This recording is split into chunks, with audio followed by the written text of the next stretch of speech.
ಮಾಡೋದು ಇದೆಲ್ಲ ತುಂಬ ಕಷ್ಟ ಅಂತ ಅವರು ಹೇಳ್ತಾರೆ. ಆಗ 1939ರಲ್ಲಿ ಬ್ರಿಟನ್ ಏನು ಮಾಡುತ್ತಂದರೆ ಮತ್ತೊಂದು ಶ್ವೇತಪತ್ರ ಅಂದರೆ ವೈಟ್ ಪೇಪರ್ನ ರಿಲೀಸ್ ಮಾಡುತ್ತೆ. ಅದರಲ್ಲಿ ಅವ್ರು ಏನು ಹೇಳ್ತಾರಂದರೆ,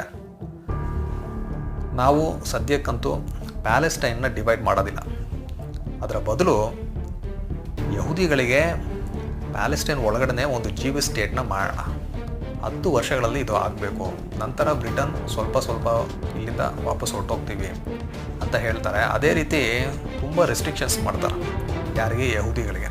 ಕಾರಣ ಏನು ಅಂದರೆ, ಯಹೂದಿಗಳು ನಿಧಾನವಾಗಿ ಪ್ಯಾಲೆಸ್ಟೈನ್ಗೆ ವಲಸೆ ಬರೋಕ್ಕೆ ಶುರು ಮಾಡಿದ್ರು.